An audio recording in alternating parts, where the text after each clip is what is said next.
ఓం శ్రీ సాయినాథాయ నమః. శ్రీ సాయి సచ్చరిత్రము 25వ అధ్యాయము.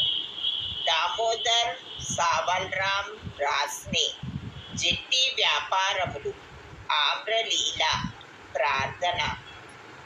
భగవద్ అవతారమును పరబ్రహ్మ స్వరూపుడును మహాయోగీశ్వరుడును కరుణా సాగరుడును అగు శ్రీ సాయినాథునకు సాష్టాంగ నమస్కారములొనర్చి ఈ అధ్యాయమును ప్రారంభించదము. యోగి చూడామణియగు శ్రీ సాయినాథ మహారాజుకు జయమగుగాక. సమస్త శుభములకు నిలయము మన ఆత్మారాముడు భక్తుల పాలిటి ఆశ్రయదాతయగు సాయికి జయమగుగాక. జీవితాశయమును పరమావధిని గాంచిన బాబాకు ప్రణామములు. సాయిబాబా ఎల్లప్పుడూ కరుణాపూర్ణులు. మనకు కావలసినది వారి యందు మనపూర్వకమైన భక్తి. భక్తులకు స్థిరమైన నమ్మకము పూర్ణ భక్తి ఉన్నప్పుడు వారి కోరికలన్నీ శీఘ్రముగా నెరవేరును. హేమాడ్ పంతు మనస్సునందు బాబా జీవిత లీలలను వ్రాయు కోరిక జనించగనే బాబా వెంటనే అతనిచే వ్రాయించెను. సంగ్రహముగా సంగతులు వ్రాసుకొనుమని బాబా ఆజ్ఞ ఇచ్చిన వెంటనే హేమాడ్ పంతుకు ప్రేరణ కలిగి గ్రంథ రచనకు కావలసిన బుద్ధి, శక్తి, ధైర్యము కలిగి దానిని ముగించెను. దానిని వ్రాయు యోగ్యత మొదట అతనికి లేకుండెను. కానీ బాబా దయాపూరితమగు ఆశీర్వచనములచే దానినతడు పూర్తి చేయగలిగెను. ఈ విధముగా సచ్చరిత్ర సిద్ధమైనది. అది ఒక చంద్రకాంతమణి వంటిది. దాని నుండి సాయి లీలలను అమృతము స్రవించును. భక్తునకు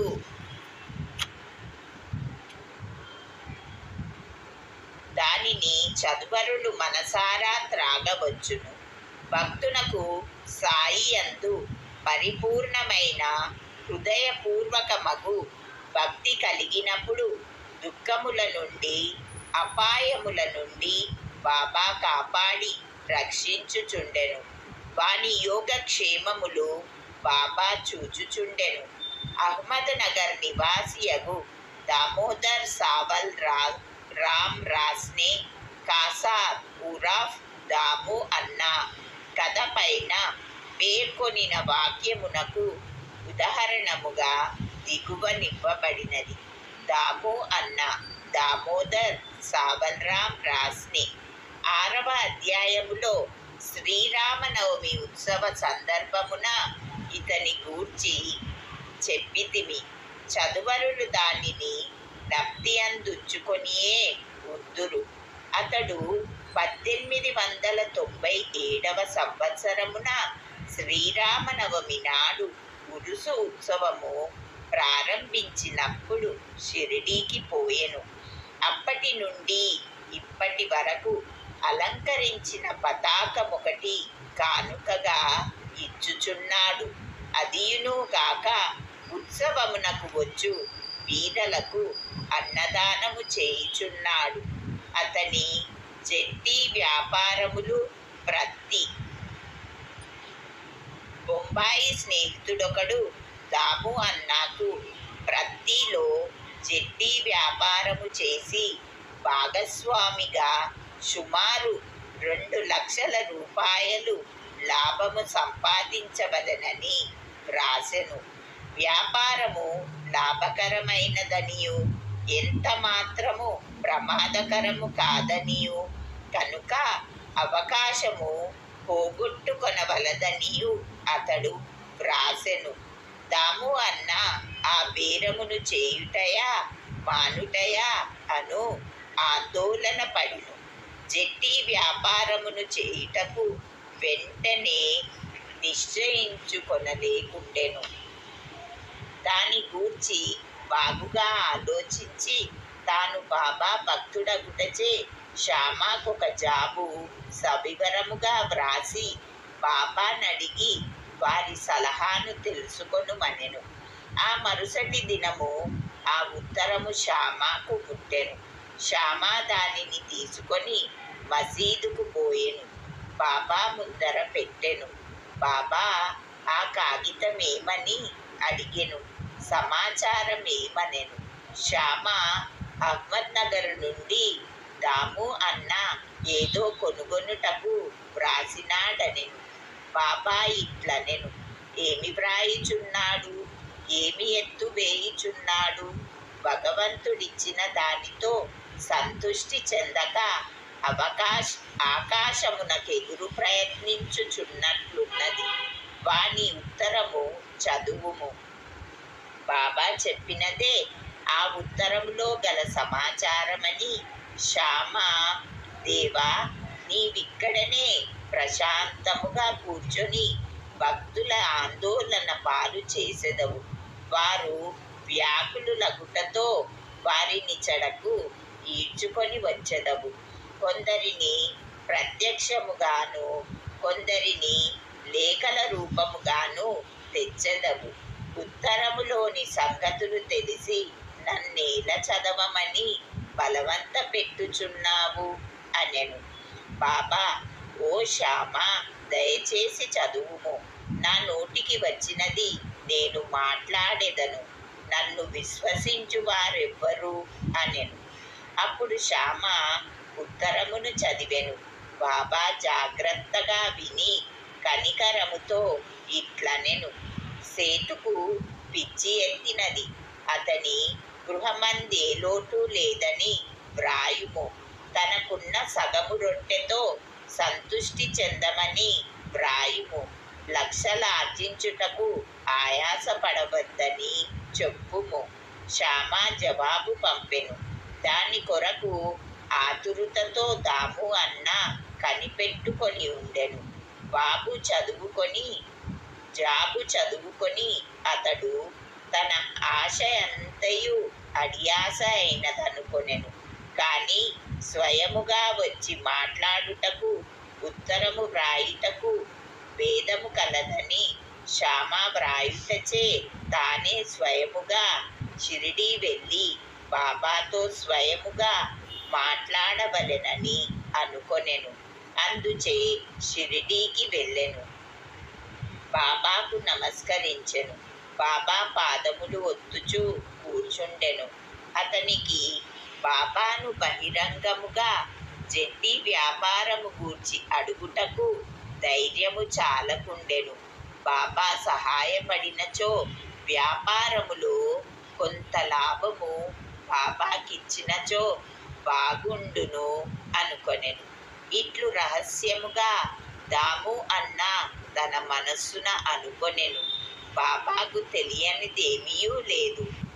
అరచేతనున్న ఉసిరికాయవలే భూత భవిష్యత్ వర్తమానములు కూడా బాబా తెలిసినవారు. బిడ్డకు తీపి వస్తువులు కావలేరు, కానీ తల్లి చేదు మాత్రలిచ్చును. తీపి వస్తువులు ఆరోగ్యమును చెరుచును, చేదు మాత్రల ఆరోగ్యమును వృద్ధి చేయును. తల్లి తన బిడ్డ యొక్క మేలును కాంక్షించి బుజ్జగించి చేదు మాత్రలే ఇచ్చును. బాబా దయగల తల్లి వంటి వారు. తన భక్తుల భవిష్యత్ వర్తమానముల లాభముల గూర్చి బాగుగా తెలిసినవారు.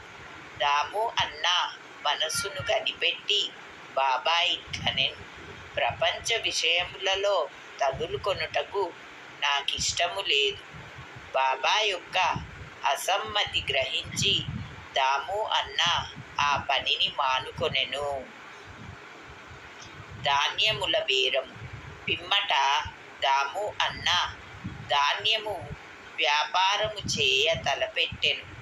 ఈ ఆలోచన కూడా బాబా గ్రహించి, నీవు 5 సేర్లు చొప్పున కొని 7 సేర్ల చొప్పున అమ్మవలసి వచ్చును. కనుక నీ వ్యాపారము కూడా మానుకొనుమనెను. కొన్నాళ్ల వరకు ధాన్య ధాన్యము ధర హెచ్చగనే ఉండెను. కానీ 1 మాసము 2 మాసములు వర్షములు విశేషముగా కురిసెను. ధరలు హఠాత్తుగా పడిపోయెను.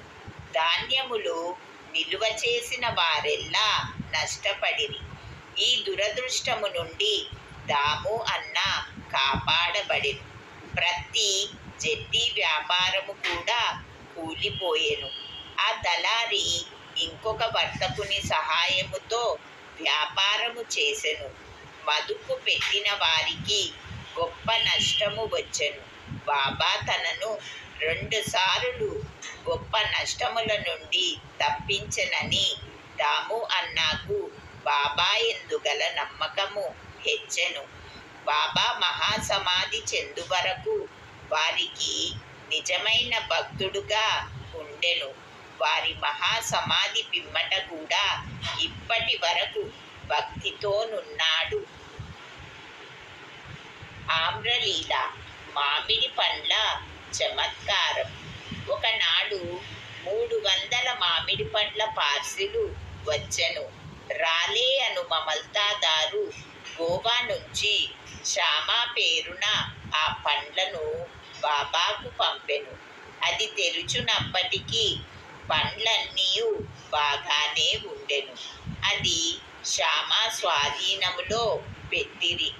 అందులో 4 పండ్లు మాత్రమే బాబా కొలంబాలో అనగా కుండలో పెట్టెను.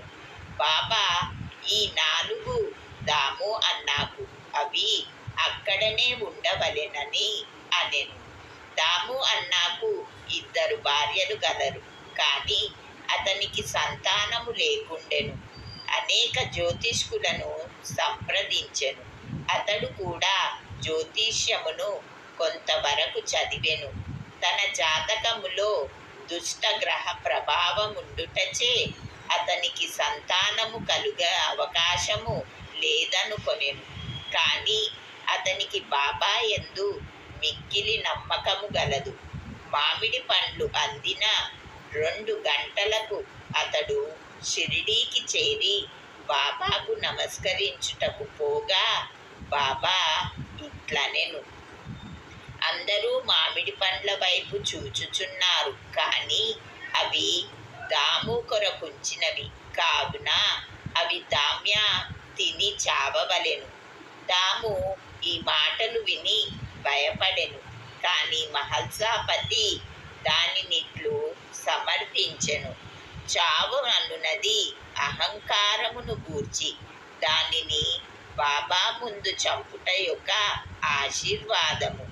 బాబా అతనితో ఇట్లని, నీవు తినవద్దు, నీ చిన్న భార్యకిమ్ము. ఈ ఆమ్రలీల ఆమెకు 4 కొడుకులను 4 కుమార్తెలను ప్రసాదించును. దాము ఆ ప్రకారమే చేసెను. కొంతకాలమునకు బాబా మాటలు నిజమాయెను. జ్యోతిష్కుని మాటలు ఉత్తవాయెను. బాబా మాటలు వారి సమాధికి పూర్వమే గాక ఇప్పుడు కూడా వారి మహత్యమును స్థాపించుచున్నవి. బాబా ఇట్లనెను, సమాధి చెందినప్పటికీ నా సమాధిలో నుంచి నా ఎముకలు మాట్లాడును. అవి మీకు ధైర్యమును విశ్వాసమును కలిగించును. మనపూర్వకముగా నన్ను శరణు జొచ్చిన వారితో నా సమాధి కూడా మాట్లాడును. వారి వెన్నంటి కదులును. నేను మీ వద్ద నుండనేమో అని మీరాందోళన పడవద్దు. నా ఎముకలు మాట్లాడుచు మీ క్షేమమును కనుగొనుచుండును. ఎల్లప్పుడూ నన్నే జ్ఞప్తి అందుంచుకొనుడు. నాయందే మనపూర్వకముగను హృదయపూర్వకముగను నమ్మకముంచుడు. అప్పుడే మీరు మిక్కిలి మేలు పొందెదరు. హేమంత్ పంతు ఈ అధ్యాయమునొక ప్రార్థనతో ముగించుచున్నాడు. ప్రార్థన. ఓ సాయి సద్గురు, భక్తుల కోరికల నెరవేర్చు కల్పవృక్షమా, మీ పాదముల మేమెన్నటికీ మరవకుండుముగాక. మీ పాదములు నెప్పుడు చూచుచుండెదముగాక. ఈ సంసారమున చావు పుట్టుకలచే మిక్కిలి బాధపడుచుంటిమి. ఈ చావు పుట్టుకల నుంచి మమ్ము తప్పించుము. మా ఇంద్రియములు విషయములపై పోనీయకుండా అడ్డుకొనుము. ఇంద్రియములు మనస్సు బయటకు పోవు నైజము. నా పనంత వరకు ఆత్మ సాక్షాత్కారమునకు అవకాశము లేదు. అంత్యకాలమున కొడుకు గాని, భార్య గాని, స్నేహితుడు గాని ఉపయోగపడరు. నీవే మాకు ఆనందమును, మోక్షమును కలగజేయువాడవు. వివాదములందు, దుర్మార్గపు పనులందు మాకు గల ఆసక్తిని పూర్తిగా నశింపజేయుము. నీ నామస్మరణము చేయుటకు జిహ్వ ఉత్సహించుగాక. ఆ ఆలోచనలు అవి మంచివే అగుగాక, చెడ్డవే అగుగాక తరిమివేయుము. మా గృహములను, శరీరమును మరచునట్లు చేయుము. మా అహంకారమును నిర్మూలింపుము. నీ నామమే ఎల్లప్పుడూ జ్ఞప్తిగందుండునట్లుగా చేయుము. తక్కిన వస్తువులన్నిటినీ మరచునట్లు చేయుము. మనశ్చాంచల్యమును తీసివేయుము.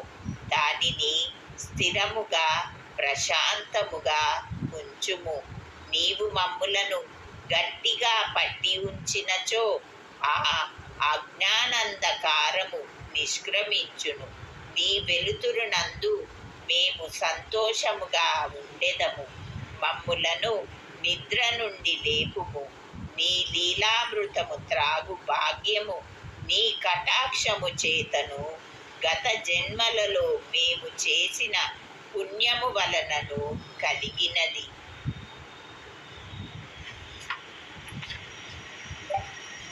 నోటు: దాము అన్న ఇచ్చిన వాంగ్మూలము ఈ సందర్భమున గమనింపదగినది. ఒకనాడనేక మందితో నేను కూడా బాబా పాదముల వద్ద కూర్చొని ఉన్నప్పుడు నా మనస్సున 2 సంశయములు కలిగెను. ఆ రెంటికి బాబా ఇట్లు జవాబిచ్చెను. మొదటిది: సాయిబాబా వద్ద అనేక మంది గుమిగూడుచున్నారు. వారందరూ బాబా వలన మేలు పొందెదరా? దీనికి బాబా ఇట్లు జవాబిచ్చెను. మామిడి పండ్ల వైపు పూత పూసి ఉన్నప్పుడు చూడుము. పువ్వులన్నీయు పండ్లు అయినచో ఎంత మంచి పంట అగును. కానీ అట్లు జరుగునా? పువ్వుగానే చాలా మట్టుకు రాలిపోవును. గాలికి కొన్ని పిందెలు రాలిపోవును, కొన్ని మాత్రమే మిగులును. ఇక రెండవది: ఇది నా గురించి అడిగినది. బాబా భౌతిక శరీరము విడిచిన పిమ్మట నా జీవితమనే ఓడ ఎట్లు నడుపగలను? అది ఎటో కొట్టుకొని పోవునా? అయినచో నా గతి ఏమి? దీనికి బాబా ఇట్లు జవాబిచ్చెను. ఎక్కడైనను, ఎప్పుడైనను నా గురించి చింతించినచో నేనక్కడనే ఉండెదను. 1918కి ముందు వారి వాగ్దానము ప్రకారము వారు నెరవేర్చుచుండిరి. 1918 తరువాత కూడా నెరవేర్చుచున్నారు. ఇప్పటికీ నాతోనే ఉన్నారు. ఇప్పటికీ నాకు దారి చూపుచున్నారు. ఇది 1910 నుండి 1911 వరకు కాలములో జరిగెను. నా సోదరులు వేరుపడిరి. నా సోదరి కాలధర్మము నొందెను. దొంగతనము జరిగెను. పోలీసు విచారణ జరిగెను. ఇవన్నీయు నన్ను కల్లోలపరిచినవి. నా సోదరి చనిపోగా నా మనస్సు వికలమయ్యెను. నేను జీవితమును, సుఖములను లక్ష్యపెట్టలేదు. నేను బాబా వద్దకు పోగా వారు ఉపదేశముతో శాంతింపజేసి అప్పా కుల్కర్ణి ఇంటిలో బొబ్బట్లతో విందు కావించిరి. నా నుదుట చందనము పూసిరి. నా ఇంటిలో దొంగతనము జరిగినది. నాకు 30 సంవత్సరముల నుండి ఒక స్నేహితుడుండెను. అతడు నా భార్య యొక్క నగల పెట్టె దొంగలించెను. అందులో శుభమగు నత్తు అనగా నాసికాభరణము ఉండెను. బాబా ఫోటో ముందేడ్చి తిని ఆ మరుసటి దినమే ఆ మనిషి నగల పెట్టెను తిరిగి ఇచ్చి వేసి క్షమాపణ కోరెను. 25వ అధ్యాయము సంపూర్ణము. సద్గురు శ్రీ సాయినాథార్పణమస్తు. శుభం భవతు.